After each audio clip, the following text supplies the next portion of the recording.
Alright, welcome back to Don't Think, Just Charge. I'm Dave, he's Harvey, and today we're going to be doing a bit of a meta check for you as we go through the top performing lists from One Page Rules' third official tournament ever at the UK Games Expo 2025.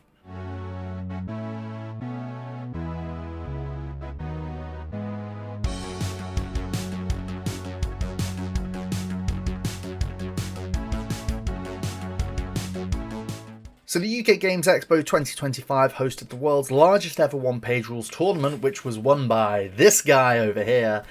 So we're going to take a moment and we're going to go through some of the data from that event and, most importantly for you at home, the top performing lists so that you know what people were bringing when playing in that tournament pack. We've given our thoughts on it, and it does seem like, you know, our commentary was generally seemingly quite correct, looking at the lists that have come through. There are some interesting takes that were brought into it, but we'll go through those lists now. And we're going to start with this Havoc Brothers list from Grimdark Future.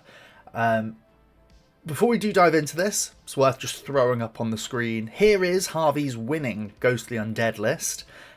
It's one that he and I spent a fair amount of time, I'd say, talking about over the months in the run-up to the event. Much time.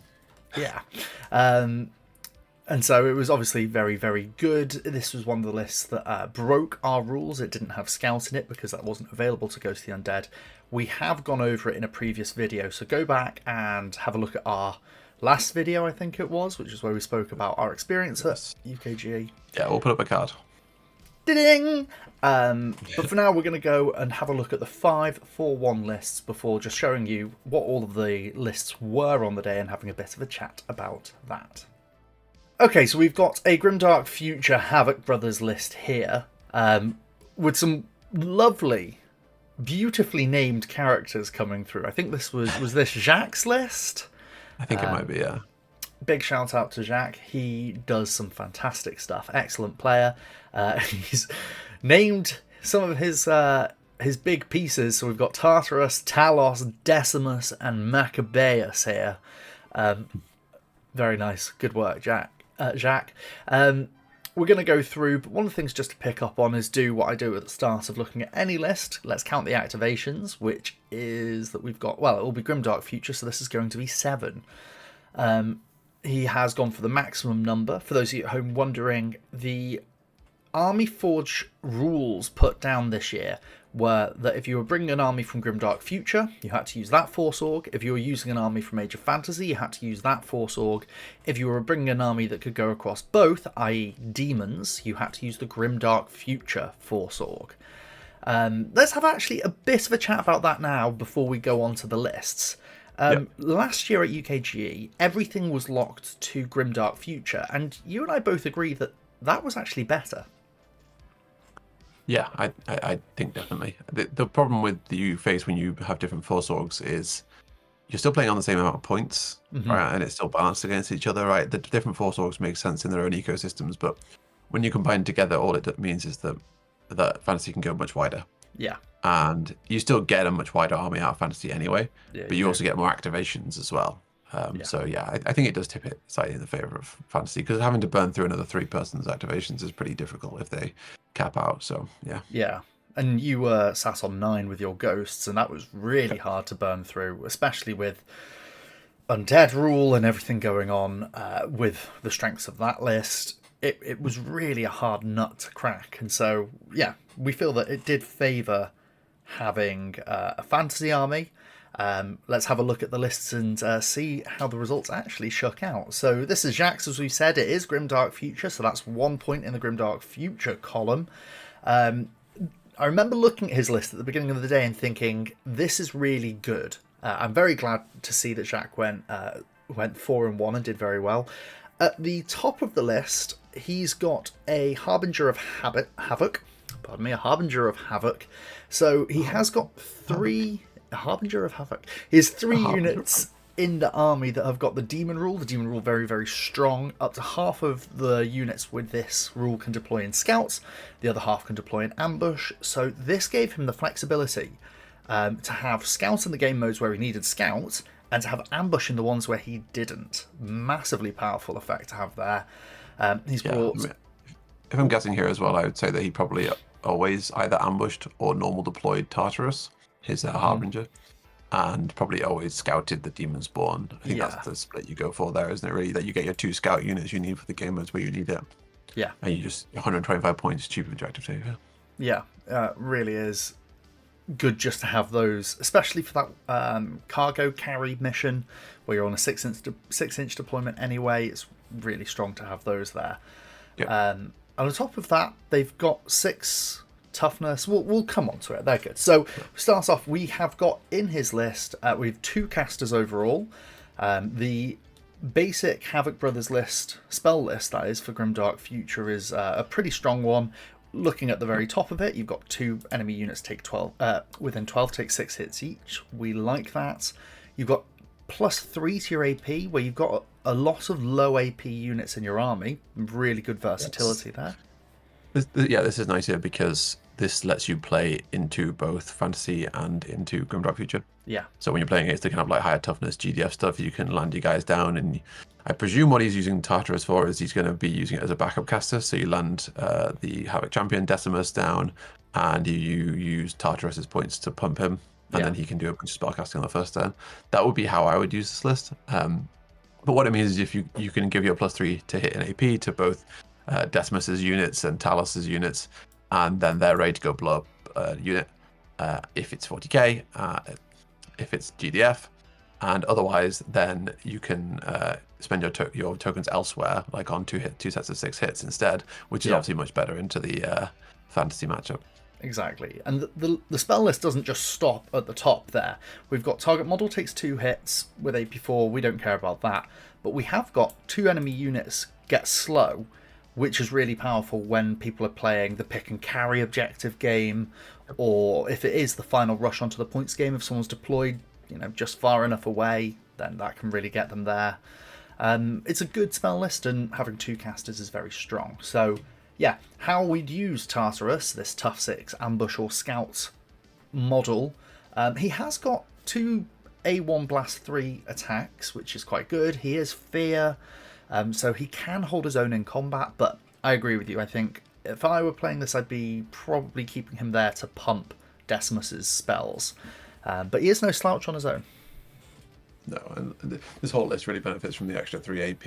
I mean, you can see the Infernal Brute definitely would. Yeah, absolutely. No AP on any of the blast weapons. You put 3 AP on those blast weapons, all of a sudden they're destroying most units in the game. Yeah. So yeah, really, really nice little damage multiplier there onto that. I think, yeah, like you said, this is a nice list. I think it's got a lot of things in it that we would normally go towards. It's got some flamers in the middle of it. Yeah. It's got a little bit of scout, like we said. It's got casters, like we said. The only thing I'm not wow on is actually the Infernal Brute. It's very, very cheap because it's using a lot of blast. So only 300 points is pretty decent. And it's hard to move. Yeah. But without any sort of way of giving it movement tricks, I'm a little bit opposed to it. It would be interesting to hear from him how well that did. Because I imagine the rest of the army probably performed a little bit better. Depends how eager your opponent is to run into it.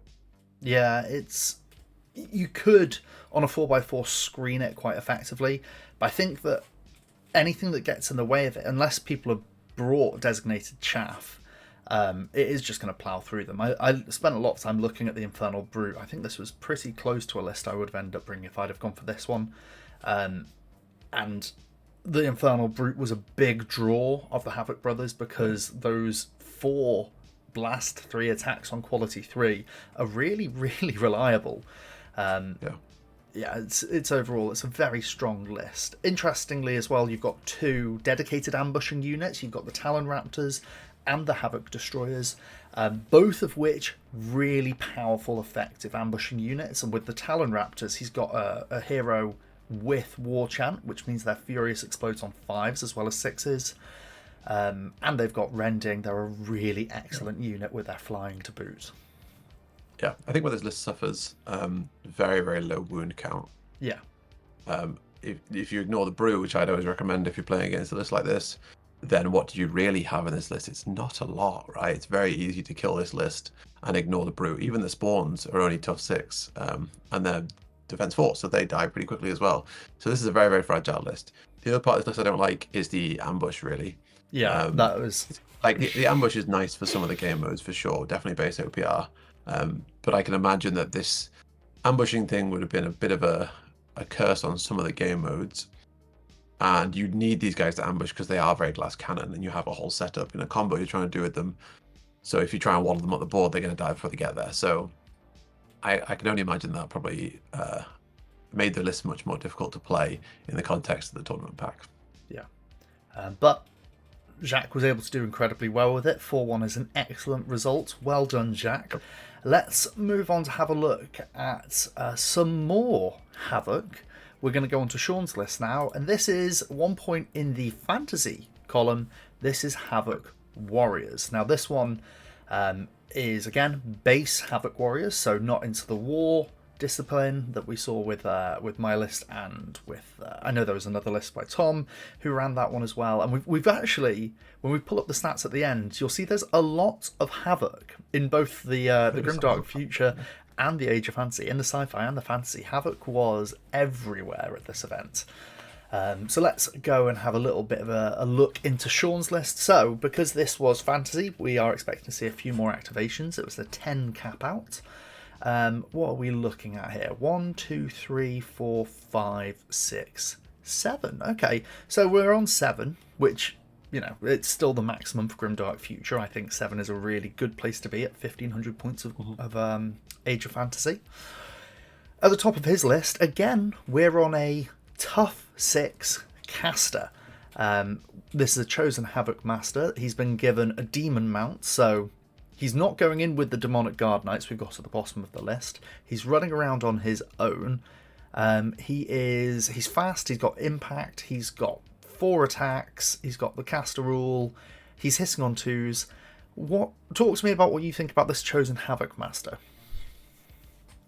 I think I prefer the Manticore version. It's not much more expensive. This guy's a chosen as well. I probably would have made him a normal Havoc Master. That's the biggest thing I was thinking about. Yeah, chosen's nice. The extra +1 to hit is nice, but obviously this guy is rocking some impact in here, so feels like a little bit like a nombo. And I know you don't pay for it, but yeah, and like obviously he's not going to be gaining any bonuses from his chosen veteran while he's casting, so that doesn't feel great. Yeah, I think I prefer to see the tough 9 here, because ultimately that's quite a squishy character. Yeah, my tough 9 guy. It's much more expensive. I think it's about 50 points more expensive in base. I'd have to check. Maybe it's about 290. My tough 9 guy just got clapped every game. He was a really important piece for playing aggressively with, and maybe because of that he died a lot, but he did take a lot of hits and he did die. I think the only game he didn't die was against you. And that's because you ignored him, whereas everyone else would take the base of me charging him and slap him. So, interesting. Yeah. He has got 3 casters across the whole of the list. Let's just take a quick moment to have a look at the Havoc list. That's exactly it. Yeah. Same as Grimdark Future. Base Havoc is the same spellcasting list. So we've got 3 casters here. This is a list that's quite, again, fitting into all of these blocks. We've got high morale, no morale mitigation, which I don't know, we'd have to speak to the players individually to see how it went. I know that certainly one of my games, all of my morale checks on my 3+ went badly. It happens if you're playing 5 games, your morale checks are going to matter. 3 casters, which is the right place to be, and he's got some scouts as well, which we'll go through. He's got a unit of 10 barbarians with a Havoc Master in it. The Havoc Master has got no upgrades, but he serves as boosting the morale of the barbarians unit, which is quite nice. A unit of 5 warriors with musician, only A1. When I was bringing my warriors, I liked them having A2, but a 90-point model unit of 3/3s. I suppose the resilience there is quite good. 2 more, the other 2 heroes here. So we've got 1 base Havoc Master, and now 2 chosen Havoc Masters. One of them's in a Death Star of a unit. So we've got a chosen Havoc Master with Caster 3. He's got the 10-point upgrade for dual heavy hand weapons. It might even be 15 on a chosen Master.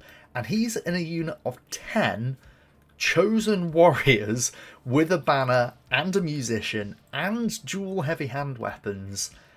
Wow, this is a big unit. Yeah. I mean, I imagine this is how he won his games. Stomping this up the board. +3 AP, run them in, million attacks, million AP, killing greedy big targets, I guess, is how that goes. Yeah. 500 points is a lot of points to spend on a single unit at this scale.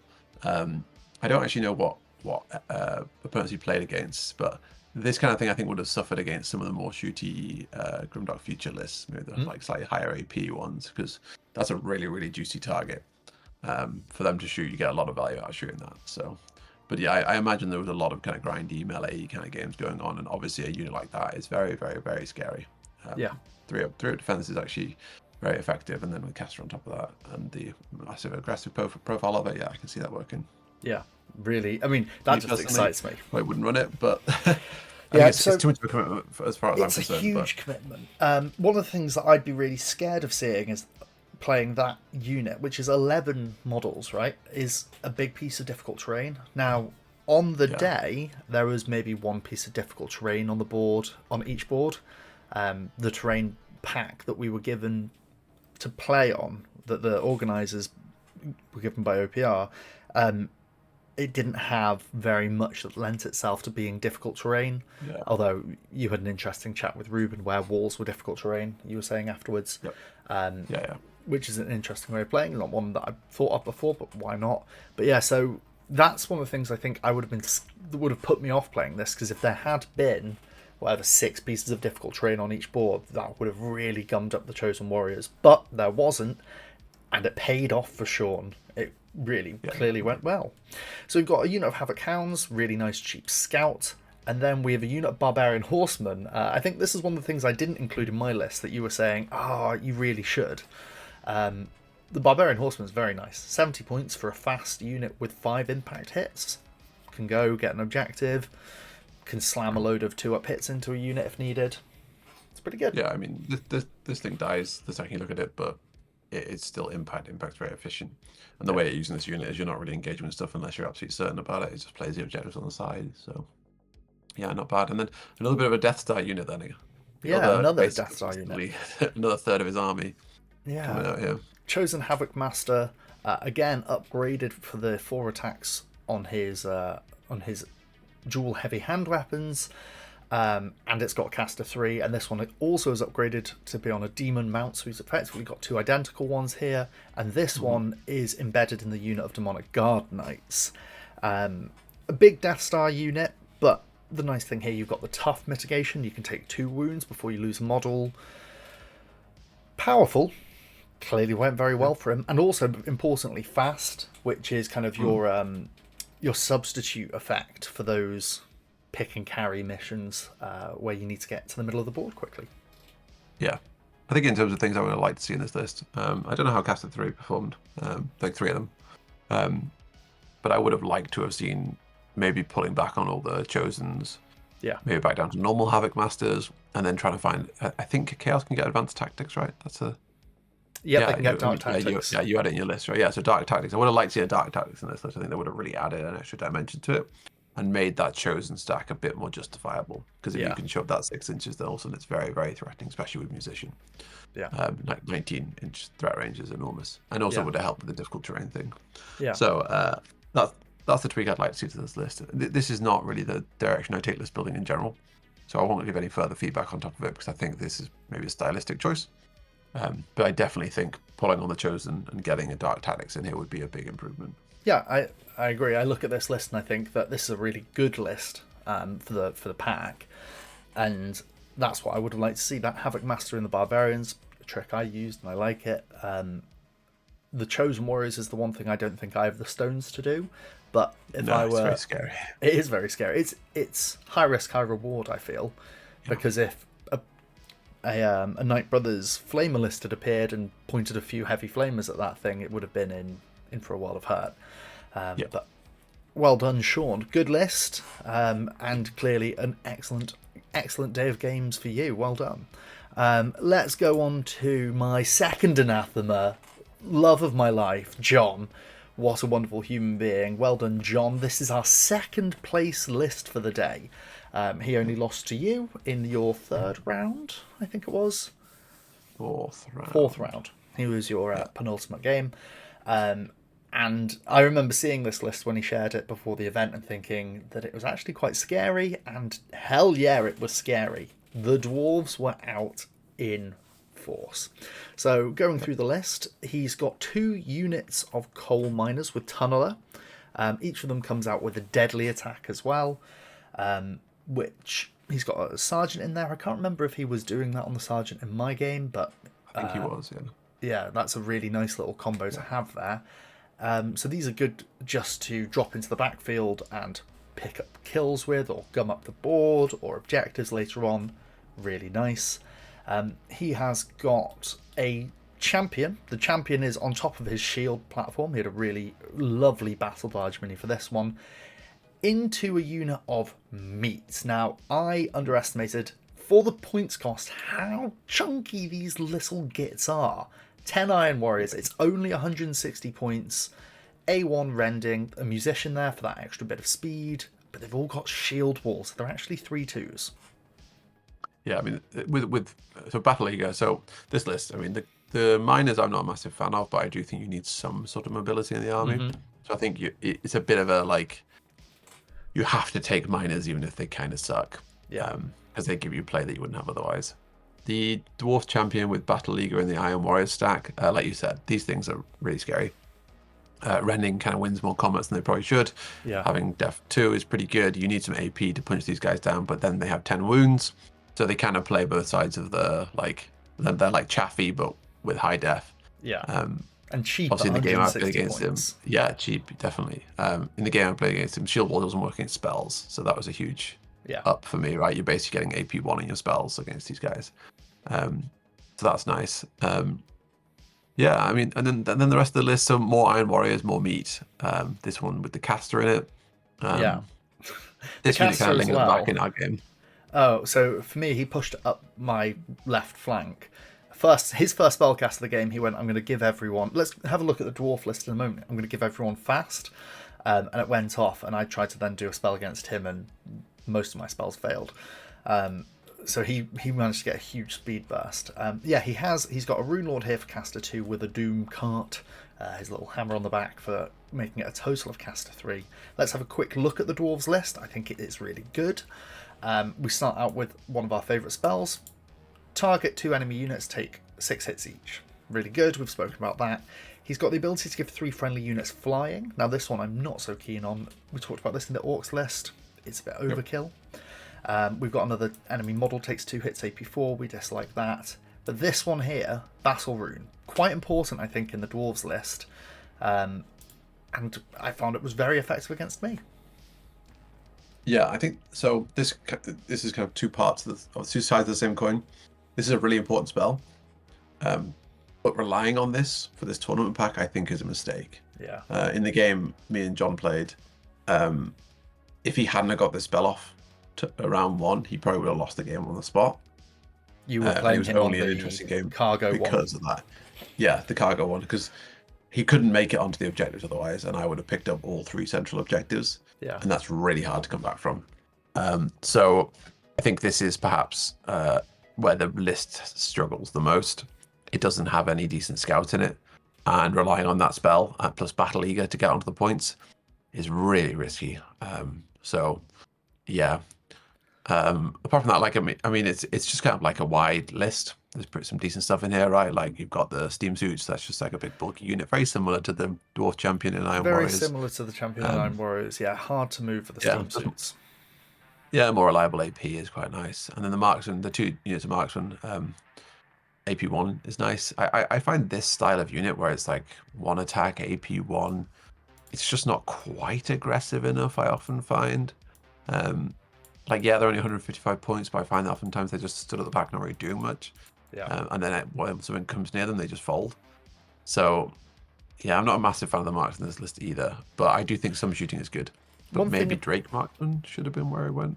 Maybe. I mean, he did very well, so we can't criticise him too closely. One of the things that this list does present is massive overlapping fields of threat, because all of his threats are pretty high armour, or have some sort of range profile to them, i.e. the marksman with the literal 18-inch range, and the coal miners with their ability to tunnel up within an inch of somebody. And just having the two of them as well against me, he put them right onto my back objective, and there was no way out of it. It does mean that you can quite suddenly have huge fields of threat from this dwarf army. That is also not something like with most armies you can charge with AP 1 or 2 and just peel away.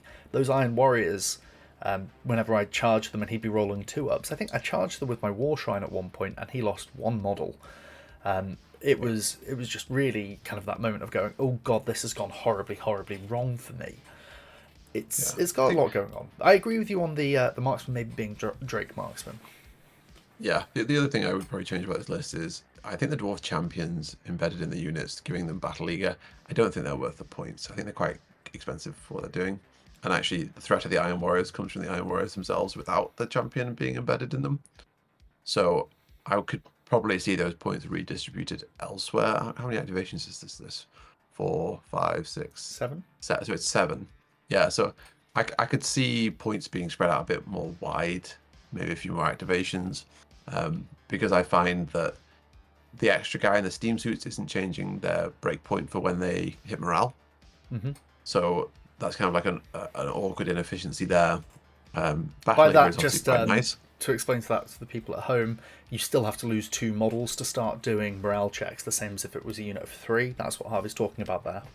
Yeah. I'm sure that, so you're paying for fearless on these heroes, but their units aren't fearless, so you some inefficiencies there. So I think overall, could have probably done without those, or maybe the dwarf champion just doesn't need to be in a steam suit if you really want the battle leaguer effect. Mm-hmm. Just use them as a buffing body. I think they're quite cheap at base level, so yeah, I think maybe just going a little bit wider with this list would have served it better as well. Go wide. Try and get some seems to reliable be scout in there.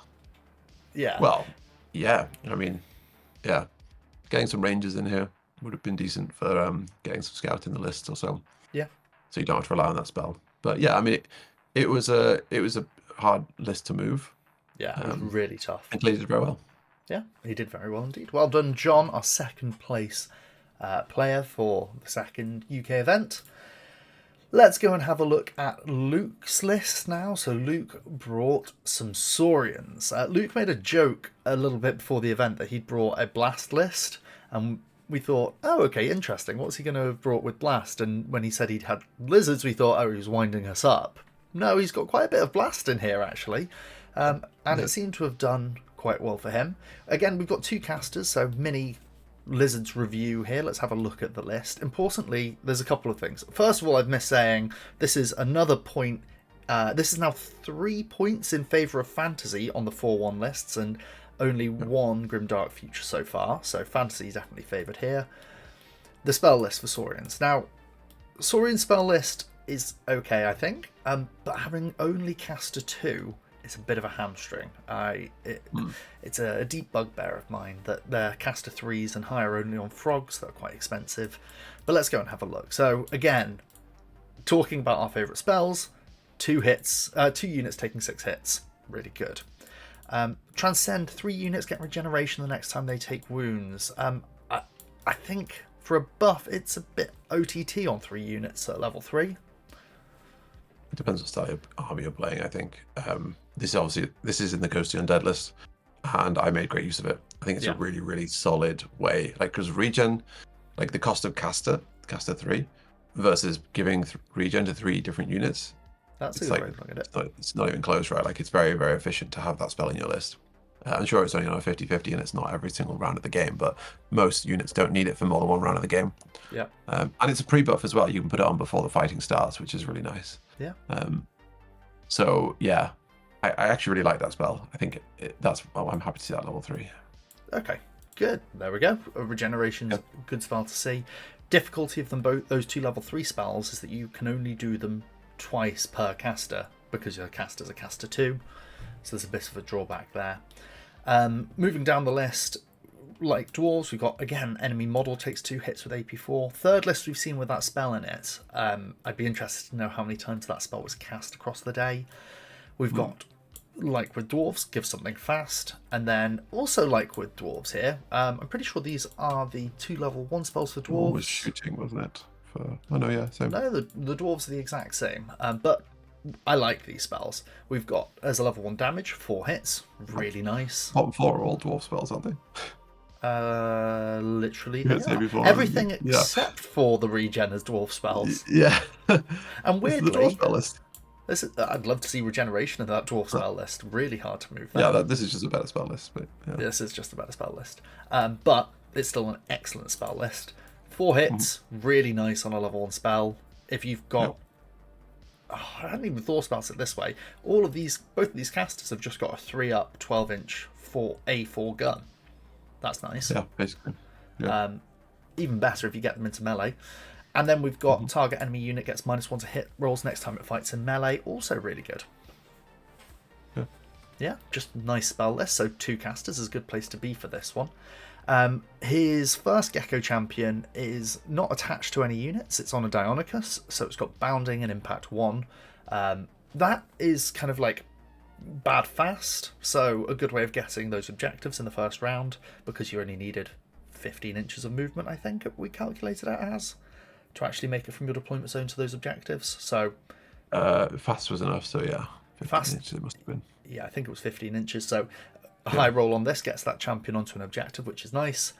And then we've got the first of our blasty monsters. We've got 2 dragon lizards. When you and I have discussed these, you talked me around to liking these more than I did initially. 135 points for a 4/4 with all the juicy words: fearless, furious, predator, strider. It's tough 6, but it's got 2 blast 3 reliable attacks at 12-inch range. Yeah, and the key thing here is predator as well. Predator plus blast is a very strong combo. Predator plus blast is huge. It's not quite furious, but it basically is. Yeah, they're an interesting unit because obviously Furious is probably not what you want to see, and A3 AP1 is probably not what you want to see, and you'd probably rather see Fear and stuff. But yeah, I imagine these probably pay for themselves pretty easily, just because I don't know what Luke's run was like throughout the day, but if you play a lot of fantasy, this is going to get a lot of value, these guys. They're kind of just like an annoying amount of points to deal with. 135 is like kind of a crappy amount. So yeah, I can see these getting lots of value. Obviously, if he played against Prime Brothers and like that, then I mean, looking across maybe the whole list, it would have been a sadder story. But yeah, clearly did well. Clearly, like the blast thing worked. I mean, we talked about blast before on the channel, but it's very, very efficient. It's just a cost saving, and it plays very explosively with rules like Predator. So it's just a really nice thing to have. Like the cost savings you get from kitting blast across your army is pretty decent. So there's a lot of extra stuff in this army because basically everything's running blast. Now, sure, some of that is lost to like the hybrid tax thing going on, but overall, I think it's pretty decent. How about this then? So Furious is a bit of a shame on this unit.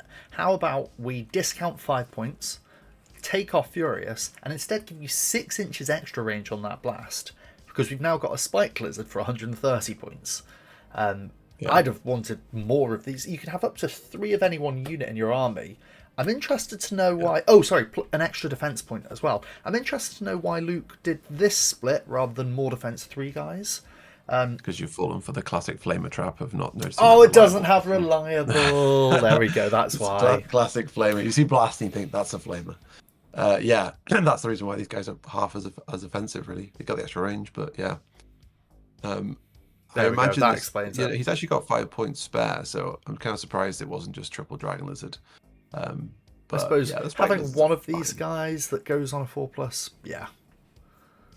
Like I'd rather, I think I would just mostly like to see the Dragon Lizards instead. But I guess it's how you play it. The extra 1 defense is quite nice, I guess, for carrying objectives and things. But you do have 3 tough 12 monsters in this list. So. Spoilers for those not listening. Sorry, we're getting into the sexy part now. Spoiler alert: 3 tough 12s. That rounds out the rest of the list. So again, 7 activations as we move into 3 big dinos. Next up, we've got a Triceratops. This guy's carrying a godly altar, so we've got another caster 2 here in it. This is the 4/3 tough 12. Fear 2, fearless, and it's got 10 attacks in combat, and it's got 6 ranged attacks as well.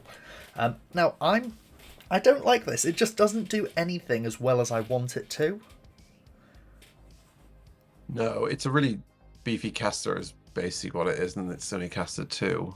I mean, I've already spoiled it, but yeah, there's a lot of top 12 in this list, and I think that it's a bit of a meta call thing, I think.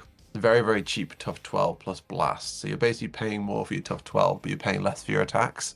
So you kind of end up like getting both of them because you've saved money in some places and spent it in the other places. And I can imagine a lot of the players you played against probably struggled to target prioritize against this army because it's quite, it looks very intimidating. And obviously if you brought any blast against this, you'd be absolutely gutted. So yeah, I think it's like an interesting kind of meta call in a world where he's going, okay, well, I think blast is very strong, so I'm going to bring stuff that can't be blasted, but I'm going to bring my own blast. It's like the anti-blast list almost. I'd be Which I think interested is to really know interesting. how Jacques went, if Jacques played against him, because I think Jacques would come up against this and go, oh, my whole Infernal Brute is now useless. It is a tough 12 A6 guy. So yeah, it's a good way of mitigating blast, is bringing 7 models to the battlefield. Moving on, we're now onto the Spinosaurus, another tough 12, 325 points. Oh, here's another caster 2. Sorry, I missed that one. We have 3 caster 2s in the list. And again, this is 10 attacks in melee. This has got 18-inch A2 blast 3. No reliable, you are right. It's got poison. Predator. This one's got Primal Roar, so importantly, this is handing out, maybe this was an important part of the strategy, this Primal Roar handing out the exploding blast shooty attacks from the lizards on 5s. Yeah, I can definitely see that. I think I like this Spinosaur. It's a bit of a kind of like do everything piece, but it's, I guess, jack of all trades. Yeah, is kind of what it's going for. It doesn't do anything amazingly. Like if you spend every single turn spitting venom, then you're probably not going to get your value. If you spend your turns just doing cast 2 stuff, you're not going to get your value, and if you spend your turns doing melee stuff, you're not going to get your value. But it is a buff stick, and it is to 12, so you just kind of like use it for whatever you need to use it for at any given moment. Yeah. I still think you want to be moving into melee with it because it's got fear too. Yeah. But yeah, I think at the very least, just like throwing out Predator, Primal Roar on some of your Predator stuff, and hoping to go mad with your 5s and 6s is pretty decent. Yeah, and very good as well when 5 total models, 5 total units and models in this army out of 7 have got Predator. It's really important to have. And moving on down to the last one, we have got an Ankylosaurus here, which at 365 points is the most expensive that we've seen. There is no Predator on this guy, but he is primarily ranged attacks. He's only got 5 attacks in combat. One of them is a deadly 6 attack, which is good, but no Predator. You know, it's not one-shotting any tanks.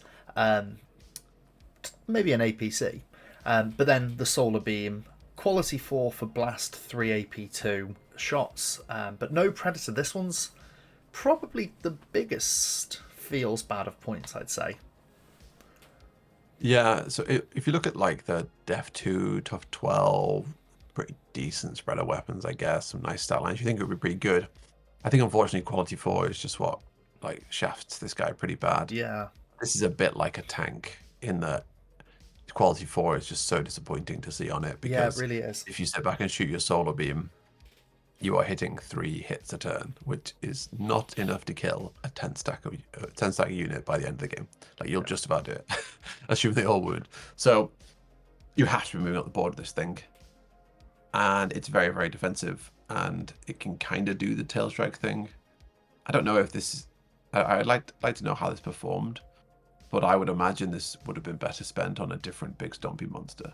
Yeah, I don't think it's quite would have liked to see this maybe on a veteran on T-Rex. That's where I think I would have liked to have seen that. Yeah, I think veterans on T-Rex are very good. To top 15 instead. Yeah, but can't criticise him too much. He's gone 4-1 again. It's interesting though, because we're looking at these really well performing lists, and it's like, ooh, I'd like to make this change. I wonder what the day would have been like with this change, because one of the things that's quite interesting in particular here is there's no scouts, and there's only bounding to be his way onto the objectives in that round 3, the cargo round. Sorry, round 4, the cargo round. Which, you know, is a bit of an interesting situation for him, and I wonder if that was maybe where he picked up his loss. Yeah, maybe. I mean, he does have Energy Reservoir, the spell, to get onto them. But He once does, again, you that are is the right. same thing as the Dwarves, where you're kind of gambling on it. Yeah. Also, I think the Gecko Champions list is very clearly I had 85 points less edition, right? Like it's that or get a Swarm, and I think this is a more aggressive version of that. So yeah. But you can. Yeah, I One of the things that's important like is them that you both. could cast that level 2 fast spell, and then you can just feed in the caster tokens, and then kabam, you've Yeah, got speed on 2 of your guys. So maybe that's yeah, what which is happened for something him. John's list couldn't do. Yeah. Yeah. He was doing it on a Um, 3-up. This can feed it into a 2-up. yeah, so you also ran a tournament in January where a big stompy lizardman Saurian list did well as well, right? Yeah. So I think there's definitely something in it for bringing big, scary, stompy monsters in lizardmen, even if they do seem kind of underwhelming. Yeah. And I wonder if that's a local meta thing, like people aren't equipped to deal with these kind of large targets. I think What you're probably my saying, list would have I struggled hear more you here, loud but and clear. Loud and clear. I will go and get a lizards list. That you convinced fine. me. Fine. Yeah, I'm pretty sure you've got just enough space in those shelves behind you. Oh yeah, just well, it's 7 models, right? I can put them just in front of all Yeah, of my filing. it'd be lovely. Yeah, it is interesting. It's well done, Luke, for doing as well as you did. It's not something we would have thought. We'd have been building lizards with blocks of 10 warriors, maybe Mhm. a frog mage or two, like Yeah, trying to somehow jam in a veteran on T-Rex. We'd have been playing it probably quite traditionally, I'd say, would have been how you and I would have built a yeah, lizards list for the event. yeah, definitely. I think the Warriors are great. So Yeah. Well done, Luke, on your excellent result. Let's go on to your final round opponent, an all-round wonderful chap. This is Ruben's list. You can see at the top there it does say Mechanicum HDF. That's because of the minis he brought were far more mechanized, but this is a human defense force list. I got the chance to play against Ruben in one of our practice games before this, which was, what was it? I think it was the final mission he and I played, and I managed to win that. I managed to win that on what I think was a jammy spellcast roll, most importantly, but we can talk about that as we go through the list. Interestingly enough now, Ruben has got no caster and no scout, but what he has got is a yes, yeah. double time. Yep. So let's go through the list really quickly. He's got 2 blocks of 10 recruits. These are the 6/5s. Each of them's got a company leader in. We love these. We love these pieces. For anyone interested, go check out the HDF video. One of them has double time, which is advanced tactics, dark tactics, pheromones, this movie around ability that is great. And the other one is take aim for +1 to hits. Wrestling through the other pieces because it's really simple. 1 unit of ogre robots with bashes and axes. You use this very effectively against me in our robots and humans game. 1 unit of shooty ogre robots with A3 AP1. A combat walker, mi amor, look at that beauty with 16 attacks. I absolutely love that. That unit is great. And 1 shooty tactical walker, which has got 12 attacks, AP3 at 30 inches of range. I like this list. I wouldn't have built it. The main drawback for this list for me is 6 activations. Because if one of the units goes down, you are struggling. Yeah, and I think that's that and the fragility of the 6 activations as well. Like this is too many points spent in walkers. Yeah. I think that so ogre robots are an interesting piece because with like shield war you think like okay like they're relatively tanky. But at least for me against 6/6 AP2 that's def 6. Yeah. And so these guys just melt. Yeah. So the recruits obviously that they if you've got 50-50 every time they take a morale check to fail it. And they're 6 or 5-ups even on defense. So it's not the end of the world because they're not that expensive, 160 points each or so. But yeah, I just think this is an overcommitment into the walkers. It's very, very good at punishing other greedy lists because the tactical walker with A12, Blows A3 with a things on up. 3+ will blow stuff up. It really will. Yeah, that And I imagine. imagine that was probably the tale of the day for Ruben. He probably just went from thing to thing, blowing it up with the tactical walker and then Take getting aim. close with the combat walker. Yeah, exactly. You put Yeah, he take aim on basically the brought like walker. a company leader for each one, right? Yeah. Like he had 1 company leader for his tactical walker and 1 company leader for his combat walker. And he also had 1 company leader for his shooty robots and 1 company leader for his melee robots. Yeah, yeah. Which Where this really falls down is the case of spam lists, right? Yeah. Like he The had like a ghosts. 480 point walker. Well, yeah, ghost, but other things as well. 480 point walker with A12, A3 is going to absolutely melt things that you've spent points on, but things you haven't spent points on, you're a bit like, oh, like my AP doesn't matter. I paid a lot for this walker, and it's not getting its value. Yeah. Now, And interestingly enough, that you say about the double time thing, no scout, because against I think his round 4 opponent was a full commandos orc list. It was the guy who had the Batman orc list. yes. So I'm interested to know how that game went. I mean, Yeah. from what I looked at when I walked past, it looked like he might have got tabled, Oh wow. or close to it. I think there was just his Batmobile orc left. Okay. So I wonder if he just too aggressively pushed towards this list. Hmm. And Um, got blown up a little bit. Yeah. I mean, yeah, so for example, that tack walker, the tack walker with its shots in the game I played against Ruben, he unloaded it onto. I was playing a slightly different list. I was playing 2 Manticores, and he unloaded it into one of my Manticore heroes, and I made a load of saves and passed my morale check. So my caster lived, and then I managed to charge the tactical walker, deal enough damage in melee with a simple unit to make him do a morale check, and then it was shaken, and then it ran off the table. So that's one of the drawbacks of that tactical walker. It is quite vulnerable there. Another thing that happened in my game against Ruben was that I threw 12 hits onto one of his units of ogres. I think it was his melee unit of ogres, and 12 hits on 4-ups, and he just failed 9 of them flat out. It's something that can just go really quite badly. So there is risk to this list. There's quite a lot of risk to things dying in OPR in general. Yeah, this is not a good list for morale. Obviously, the ogres have got robots that are fine, but the 2 big walkers, neither of them have any sort of morale mitigation. So if they are doing the catching out, they're going to kill stuff because they're very aggressively statted. Yeah. But if they are being caught out, then they are going to disappear. Yeah. Yeah, but the biggest drawback definitely is the 6 activations. This was, it just didn't have enough punch across 6 activations to do enough to kill my army in the first place. So yeah, that was where he took his loss against me. But like I said, like I could definitely see this punishing lots of other greedy lists. Like for example, if this had came up against the Saurian list we saw before, lots of the Saurian big monsters are def 3. So that tactical walker would have killed, 1 every 2 turns, kind of thing. So that's really effective, and that's assuming nothing else gets wounds on it. Yeah, exactly. So, yeah. It's quite interesting. We've looked at these lists and gone, oh, they all carry some sort of risk that is quite identifiable. And they've all taken a loss throughout the day, so maybe those risks manifested. But at the same time, taking those risks, they've been able to play their pairings quite well, clearly, and despite the risks being inherent in the lists, managed to play through.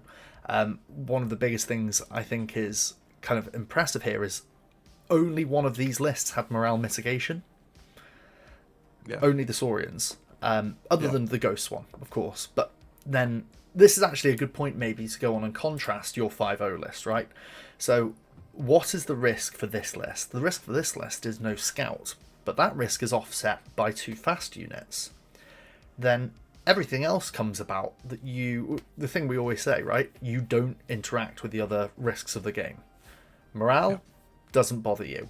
High value unit going pop doesn't bother you. Ghosts ignore high costs because they're all defense 6 despite having ethereal. It's a bit like the old kind of D&D logic of if you make someone roll lots of dice, they're going to fail. So if you go like, okay, you're going to climb the ladder. If I make you roll for every rung of the ladder, you're never making it to the top. But if I make you roll once to climb the ladder, then you've got a pretty decent chance. 5 games across a day is a lot of games, and it's a lot of dice. And if you choose the low risk options like this list does, then you're going to very consistently move up the rankings as long as you're a better player than your opponent, because you don't have to deal with the dice betraying you for a round or whatever. You can kind of cushion the blow of a few bad rolls. And we talked about it in the list, but like in the games I played against, even in the final against Ruben, I was rolling 1s on my spells all day. Right? Like the first 2 spellcasts, basically every game I was in, I failed. So the dice were against me, but it didn't matter. Except for your round 2 opponent. Second one went off there. only just, but it's a game of margins. An event is a day of a game of margins, right? And it's who takes the fewest, below average hits throughout the day is the one who can have the best chance, along with the strategic aspect, of course, I don't want to undermine that, but those aspects of mitigating those margins is so relevant. And then you tie in the aspect of playing well, and that's something that all of these guys have done. They've all played well, and it kind of is one of those aspects of minimizing all of the chances of losing. There's an old saying from a lot of sports, which is the team or the player who makes the fewest mistakes wins. And then when you're playing a game like OPR where there's dice involved, you've got to be mitigating that as much as you can. And that's what these lists are trying to do in some way, mitigating the effects of big fatties by having A12 AP3 and a way of buffing that. Mitigating more than one model in a unit, you've got that in Blast, and mitigating morale. Having good high armor is a good way of getting through it, and your risk is mobility. You've got the chance to overcome that risk, and John did.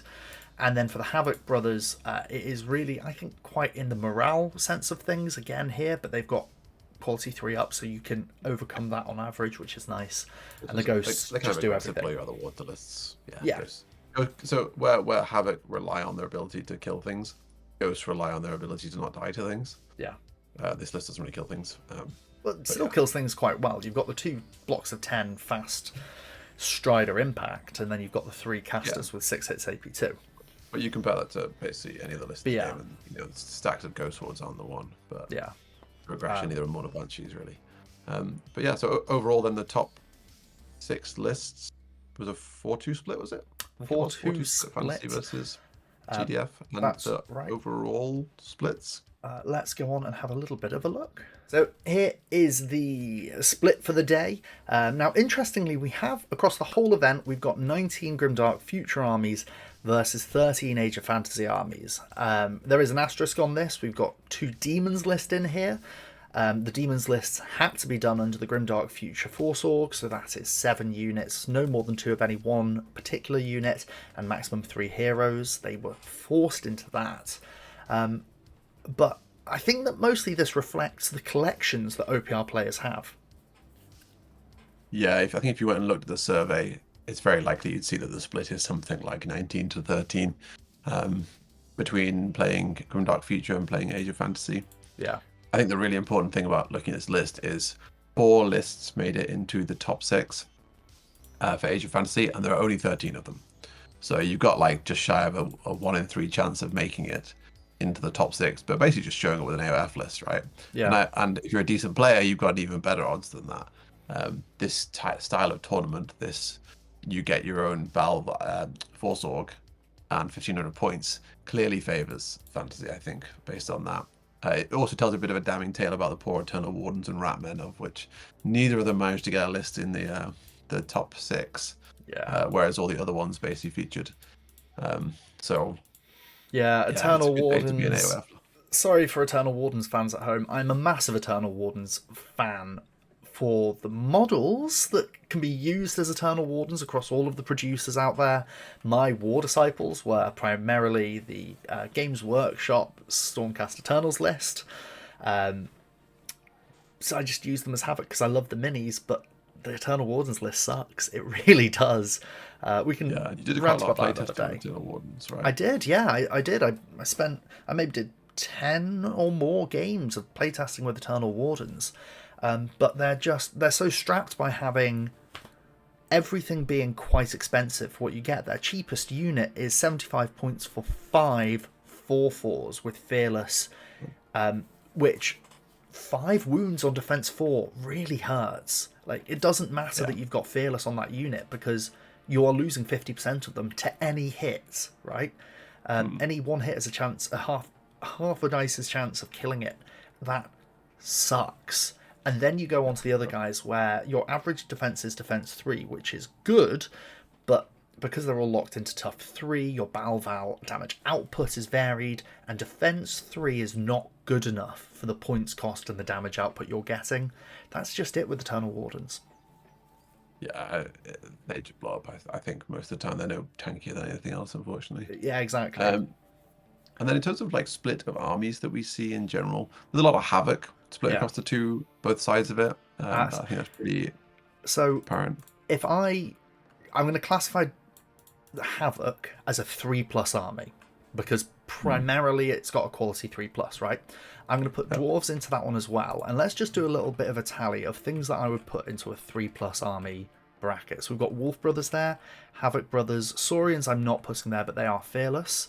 Alien Hives, again, I'd have to have a look at the list. List, I think. They're a 4-up list. Night Brothers, we've got 2 more fearless lists here, 4 more if you think about Ratmen, because they have got a lot of fearless in there.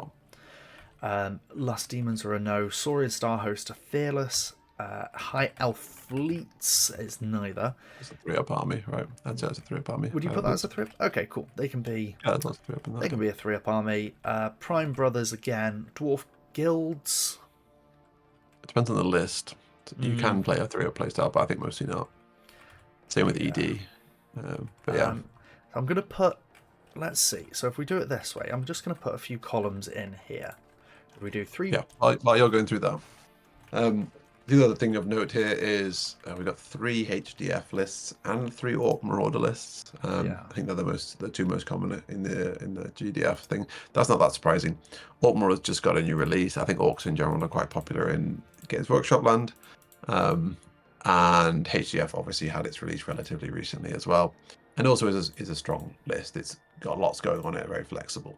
So it's no surprise to see people rocking up with those. And I think also HDF has the advantage of being like quite a fun army to play, and also a fun army to paint, because it's all relatively like you paint tanks and stuff, which is fun. So yeah, I can see that being the case. Well, I'm going to be looking to make an HDF list soon. I think we've got a few more events coming up in the UK in the coming months. I think I'm going to try and bring a humans list to one of them. I've got lots of minis on sprues and starting to get into printing off tanks, so that'll be fun. Just going down this, so classifying armies into their brackets of their bands of what I think would be relevant for them as let's just expand this on the screen here, because I realised I hadn't done that. Sorry for folks at home. I put 3 columns down here looking at effectively morale mitigation. We've got Undead at the top, which we've got 3 armies that meet that here, which is Undead, Robot Legions, and Infected Colony. Sorry, Ghostly Undead and the other 2. We've got 8 Fearless armies. This is ones with heavy or army-wide Fearless. And then we've got 11 with Quality 3+. Now, I'm highlighting Quality 3+, because it is better than a 50-50 chance at passing morale. Better than average. There is a lot. There's 11 of them across the day here. Dwarf Guilds I've left blank, so that could probably fit into one. But yeah. Yeah, you also have marked HDF for Robot. Now, I don't know what list they were playing. Yeah. But they obviously can play a very heavy Robot playstyle if they want to, if they want that reliability. But it's no surprise to see that the lists people like playing are the lists that don't interact with morale, right? Like, morale is not a fun mechanic in the game. Morale sucks. Especially plus 5 games. If you're looking to win, then yeah, don't play low quality crap without any sort of mitigation. And there you have it, folks. That is the breakdown of the top performing lists and the general distribution of lists that we found in the biggest ever one-page rules tournament that's been hosted. Oh yeah. Hell yeah, good job. Thank you very much to everyone who attended in the UK. It was so much fun. It was a load of fun. I didn't do as well as I wanted, but I had fun all the way through. And when I found John as my final round opponent, it was that point of thinking, oh, I love this man so much. He's such a wonderful soul. And you know what? Obviously, I'm very pleased for you. Well done, Harvey, for winning the whole event. 2 years on the run. Claps there. Good big rep for the Don't Think Just Charge brand. Maybe we'll get some pictures up. Editor Harvey, go. Let's get some pictures on the screen. Oh, God, yeah. I'm going to forget it. If you don't see a picture, tell me. I won something as well. I won Best Painted. Thank you, everyone who voted for my my lovely angel lady with her big, pretty wings. It was fantastic. John was an excellent sport as always, played incredibly, well-deserved second. Well done to Luke for coming third, but of course, well done to everyone whose lists we reviewed today, because your 4-1 result is incredible. It comes down to tie breaks at the end of it, what splits out who comes second and third. And it just so happened to have not been the day for their tie breaks, but that really shouldn't take away from the fact that they played incredibly well, winning 4 games in 5. It's a long day. It's hard. It's really difficult. It is. And actually we were talking to Andy after the tournament, and he was even talking. He's the one who was a TO for the tournament. Andy and at Spymaster was, Gaming. His details will be down yeah, below. Go check him out. he's was worrying about what if there's more than 32 players next year, Yeah. right? So we're on the up and up, right? And I fully expect there to be more than 32 players next year. It'd be cool to run a 64-player tournament. It'd be really cool. It wouldn't be able to be done in one day. It would have to probably be split. You'd split it probably into 16s, yeah. Yeah, but that's still incredible, right? If you had a load of pods of, if you had pods of 16 and then a split to top 4, incredible. That would just be one hell of a day right there. Yeah. Dramatic and nail biting all the way through. I'd like to see it branch out to be 2K. That would be fun. Yeah. I'd be very happy to see it 2 days, and one of them is GDF, one of them's AOF, right? I think this format's been played out at this point. We do get the refluffing soon, so everything's going to change. Everything's going to... Notably, I reckon whatever we're talking about next year will just be whichever faction has the best morale mitigation. So, Tano, if you're listening, don't do that. But yeah, otherwise, looking forward to it. That's it. We are still in events at the moment. We're in the UK Discord event, Warboss Fits. We've got a whole video without shouting him out. Warboss Fits and Uncle C, we love you. He's playing in it as well. He's been releasing his videos, and spoiler alert, one of us who hasn't played him yet is playing him, and a video on that to follow soon. I think that video came out last week. Oh, I've got my weeks wrong. Released. Spoiler, go look on the channel. Go look on the channel for last week's video. We're recording this a bit akimbo. There we go. We are professional YouTubers here. Yes, so that's ongoing at the moment, and then we're going to be reporting on a few more events. We've got a narrative-based event coming up in a couple of weeks' time, which is Age of Fantasy, which we might do a little bit of a recap on. And we are being threatened possibly with 3 more events before September, or before the refluffing, which was going to be quite interesting to see. So plenty more tournament reports to feedback on from this end of Don't Think Just Charge. But for now, thank you very much for watching, and we will see you in the next one.